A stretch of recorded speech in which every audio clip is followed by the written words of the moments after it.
Hello friends, welcome to our YouTube channel tech and trade support. आज हम आपसे बात करने वाले हैं फंडामेंटल एनालिसिस के बारे में कि अगर आपको किसी कंपनी के फंडामेंटल्स के बारे में पता होगा तो आप सिक्योरली उसमें इन्वेस्ट कर पाएंगे। क्योंकि सबसे बड़ी प्रॉब्लम यही आती है कि हम कैसे स्टॉक को सेलेक्ट करेंगे कि वो फ्यूचर में ग्रो करेगा या नहीं करेगा। तो उसके लिए हमें कंपनी के फंडामेंटल्स को जानना चाहिए, उसके बाद ही हमें उस कंपनी में इन्वेस्ट करना चाहिए। तो चलिए हम फंडामेंटल्स के बारे में थोड़ा बहुत जान लेते हैं। और बहुत इजी है, बहुत ज़्यादा टफ भी नहीं है। मैं आपको ग्रो में करके बताता हूँ। आपका जहाँ पे भी अकाउंट है वहाँ पे भी आप देख सकते हैं। तो इस तरह से आप कोई भी स्टॉक सर्च कर लीजिए। सपोज दैट मैं विप्रो सेलेक्ट कर लेता हूँ। ठीक है, मैंने विप्रो सर्च किया। सबसे पहले आपके सामने चार्ट ओपन होता है और ज़रूरी नहीं है कि आप ग्रो में करें, आप वेबसाइट क्लिक कर लीजिए। मैं आपको वेबसाइट बता देता हूँ, वहाँ से भी आप सर्च करके फंडामेंटल एनालिसिस कर सकते हैं। पहली वेबसाइट है tickertape.in और दूसरी है moneycontrol.com, जो कि बड़ी वेबसाइट्स हैं। ठीक है, मैं यहाँ पे कर रहा हूँ क्योंकि यहाँ पे सबसे ऊपर ही आपको सारे फंडामेंटल्स मिल जाते हैं। आपको ज़्यादा अंदर जाने की ज़रूरत नहीं पड़ती है। तो यहाँ पे देखिए, मैंने विप्रो का चार्ट खोल लिया है। सीधा सीधा प्राइस आपके सामने दिख जाएगा, चार्ट दिख जाएगा। ठीक है, तो प्राइस जो है वो कैसे काम करता है, उसके लिए प्राइस एक्शन आना चाहिए, लेकिन प्राइस एक्शन मैं आपको किसी और दूसरी वीडियो में बताऊंगा। आज की वीडियो है फंडामेंटल एनालिसिस के ऊपर। ठीक है, तो यहाँ पे थोड़ा सा स्क्रॉल डाउन करेंगे। सबसे नीचे यहाँ पे आपको देखिए फंडामेंटल्स लिखा हुआ मिल जाएगा। फंडामेंटल्स में सबसे पहला ऑप्शन देखिए लिखा हुआ मार्केट कैप। अब ये मार्केट कैप क्या होता है दोस्तों? मार्केट कैप होता है, market cap is equal to number of shares into share price. मतलब टोटल नंबर ऑफ शेयर्स, जितने भी कंपनी के शेयर्स हैं, सपोज दैट 1 लाख शेयर हैं, उसको आप मल्टीप्लाई कर दीजिए शेयर प्राइस से। मतलब जो भी प्राइस इस वक्त चल रहा है उससे आप मल्टीप्लाई कर दीजिए। जैसे कि ये 560 से मल्टीप्लाई, तो आपको मार्केट कैप पता चल जाएगा। ठीक है, सेकंड आता है पी रेशियो। पी रेशियो क्या होता है? प्राइस अर्निंग रेशियो होता है। प्राइस अर्निंग रेशियो हम कैसे निकालते हैं? पी रेशियो निकालने के लिए सबसे पहले शेयर प्राइस आपको पता होना चाहिए, मिल जाएगा, आप वहां से देख सकते हैं। उसके बाद आपको पता होना चाहिए ईपीएस। ईपीएस होता है earning per share. Earning per share आप कहाँ से निकालेंगे? अर्निंग पर शेयर भी आपको मेंशन होता है, जैसे कि यहाँ पे मेंशन है, देखिए ईपीएस 22.05। तो अब हम इसका पी रेशियो कैसे निकालेंगे?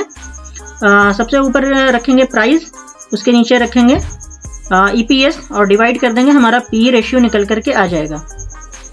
यहाँ पे देखिए नीचे लिखा हुआ अंडरस्टैंड फंडामेंटल्स। अगर आप इस पर क्लिक करेंगे तो यहाँ पे आपको एक डिफिनेशंस मिल जाती हैं कि ये क्या होता है। जैसे कि यहाँ पे देखिए लिखा हुआ है मार्केट कैप के बारे में।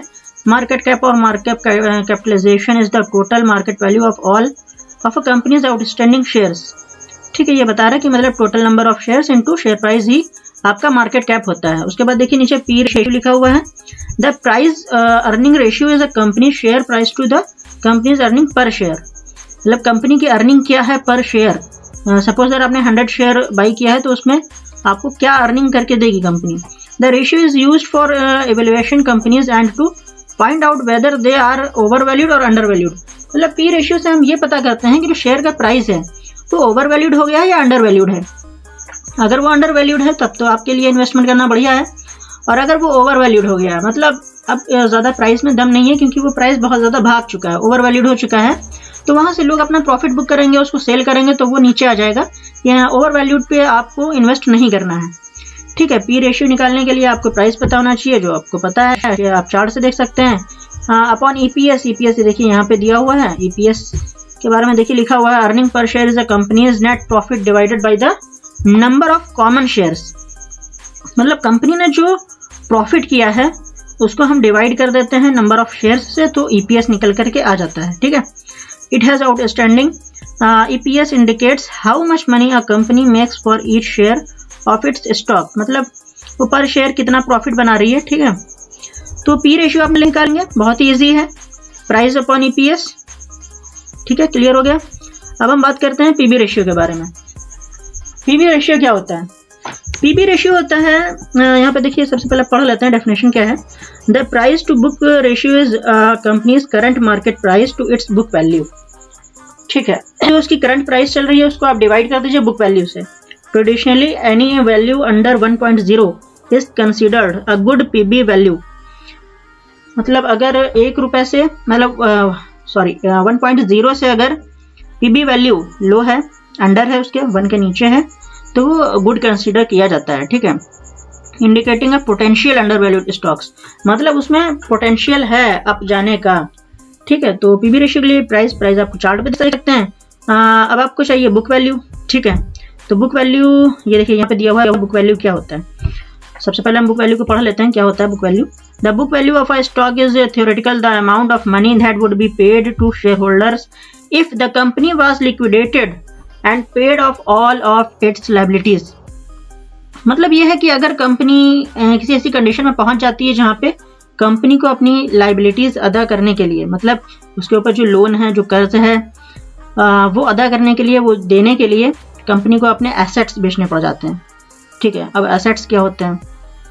एसेट्स होते हैं कंपनी की वो चीज़ें जिनको आप छू सकते हैं, देख सकते हैं, लाइक प्लांट हो गया, ठीक है, मशीनें हो गई, गाड़ियाँ हो गई, ये कंपनी के एसेट्स हैं, ठीक है। अगर कंपनी किसी ऐसी कंडीशन में पहुंच गई है जहां पे कंपनी को अपने एसेट्स बेच करके जो पैसा आता है वो अपना लायबिलिटीज मतलब लोन वगैरह चुका देती है, तो बुक वैल्यू होती है जहां पे कोई कंपनी जो है वो यहाँ अपने एसेट्स बेच करके अपने लायबिलिटीज अदा कर देती है और आपको जो भी आपके पास शेयर थे उसके बदले में जो अमाउंट देती है उसको कहते हैं बुक वैल्यू, ठीक है।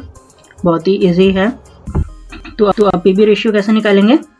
पीबी रेशियो निकालने के लिए प्राइस अपॉन बुक वैल्यू, ठीक है। बुक वैल्यू कहाँ से मिलेगी? बुक वैल्यू आपको यहाँ से मिलेगी, ठीक है, 119.65। तो आई थिंक बुक वैल्यू आपके समझ में आ गई होगी कि बुक वैल्यू वो होती है जो आपको मिलेगा पर शेयर अगर कंपनी के ऊपर ऐसी कोई कंडीशन आती है कि कंपनी अपनी लायबिलिटीज अदा करने के लिए अपने एसेट्स को बेच देती है तो उसको बोलते हैं बुक वैल्यू, ठीक है।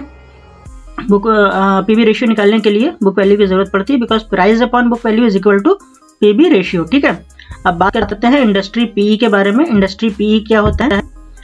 इंडस्ट्री पीई देखिए यहाँ पे लिखा हुआ है, it is the average P ratio of all of the stocks in a sector, different sectors considers different PE ratio as healthy.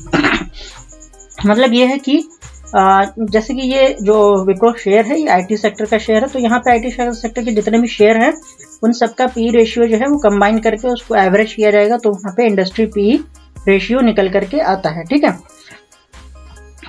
अब क्या रह गया?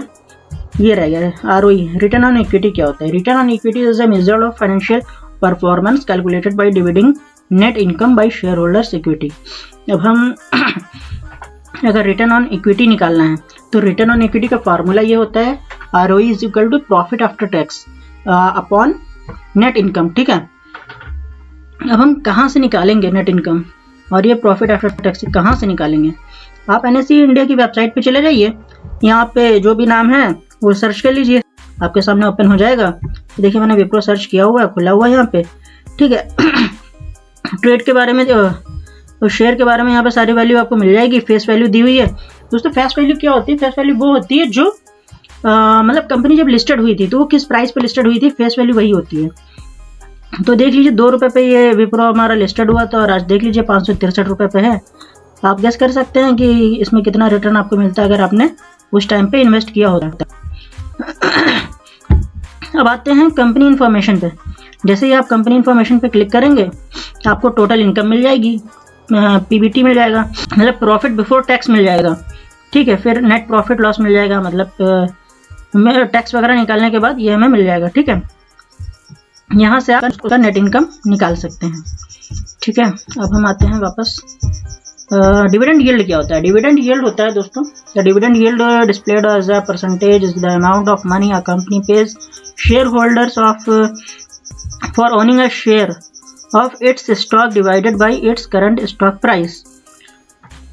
डिविडेंड यील्ड निकालने के लिए हमें डिविडेंड पता होना चाहिए कि कंपनी डिविडेंड क्या दे रही है, तभी हम डिविडेंड निकाल पाएंगे, डिविडेंड यील्ड निकाल पाएंगे। बिकॉज डिविडेंड यील्ड का जो फॉर्मूला है वो है dividend yield is equal to dividend upon share price into 100, अगर परसेंटेज में निकाल रहे हैं तो, ठीक है। कैसे पता चलेगा हमें डिविडेंड? ठीक है, आप चले जाइए टिकर टेप पे चले जाइए या मनी कंट्रोल पे चले जाइए, वहाँ से आपको उसके बारे में पता चल जाएगा। यहाँ पे सपोज दैट हम चले गए, टिकर टेप हमने ओपन कर लिया, यहाँ पे हम सर्च करते हैं। विप्रो सर्च करेंगे, देखिए विप्रो ओपन हो गया है। यहाँ पे इवेंट्स पे जाएंगे, इवेंट्स पे आपको डिविडेंड का ऑप्शन मिल जाता है। देखिए यहाँ पे डिविडेंड लिखा हुआ है, आप थोड़ा सा स्क्रॉल डाउन करेंगे, नीचे आपको हिस्ट्री मिल जाएगा कि किस ईयर में कितना डिविडेंड दिया है। तो इस तरह से आप डिविडेंड निकाल सकते हैं किसी भी कंपनी। मैं इसको लाइक करता हूँ। यहाँ पे देख सकते हैं आप, इसका मार्केट कैप भी काफ़ी अच्छा है, 3,12,943 करोड़ इसका मार्केट कैप है। ये पढ़ने में और देखने में थोड़ा छोटा लग रहा है आपको, लेकिन अगर आपको गिनने को दे दिया जाए तो शायद महीना भर लग जाएगा पूरा। 3,12,943 करोड़ बहुत होता है दोस्तों। ठीक है, इस तरह से आप किसी भी कंपनी का एनालिसिस कर सकते हैं, फंडामेंटल एनालिसिस कर सकते हैं। मैं आपको बता देता हूँ कि किस कंपनी में कितना होना चाहिए जो आपको बढ़िया रहेगा। ये देखिए मार्केट कैप इसका मतलब 3 लाख से ऊपर है, मतलब ये लार्ज कैप कंपनी है। लार्ज कैप में आपको रिस्क बहुत ही कम रहता है। लार्ज कैप कंपनियाँ इतनी जल्दी मतलब डाउन में नहीं जाती हैं, उनका ग्रोथ होना ही होना है क्योंकि उनके पास इतना ज़्यादा कैपिटल है। फिर आरओई मतलब 20% के 20% तो होना चाहिए आरओई, वो कंपनी बढ़िया मानी जाती है। आप एवरेज निकाल सकते हैं, 5 साल का एवरेज निकाल लीजिए आप।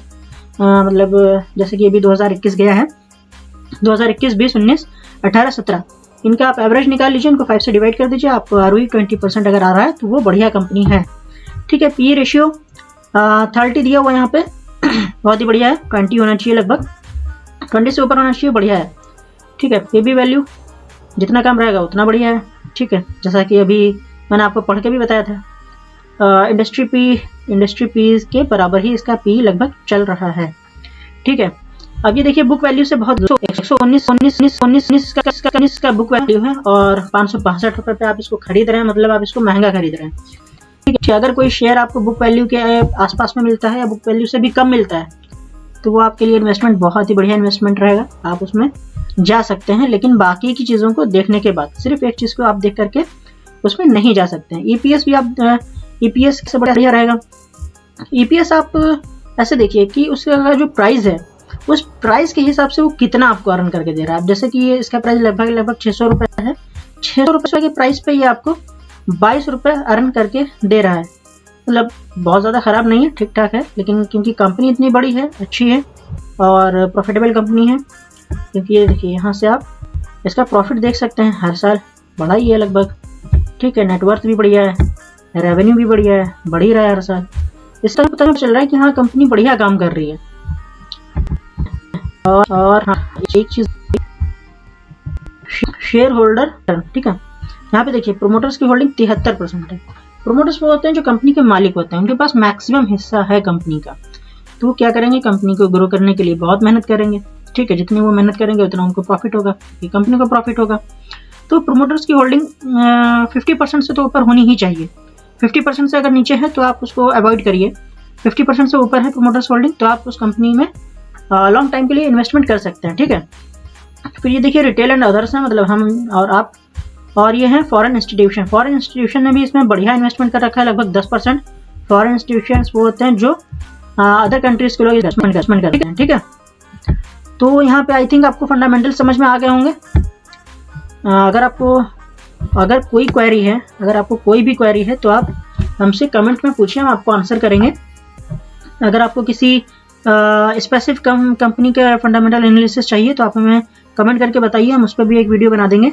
बाकी आई थिंक अब आप समझ गए होंगे, आप खुद भी फंडामेंटल एनालिसिस कर सकते हैं। ठीक है, तो अगर आपको वीडियो पसंद आई, वीडियो को लाइक करिए, चैनल को सब्सक्राइब करिए और अपने दोस्तों के साथ शेयर कर दीजिए। थैंक यू सो मच, मिलते हैं नेक्स्ट वीडियो में बहुत सारी इन्फॉर्मेशन के साथ में।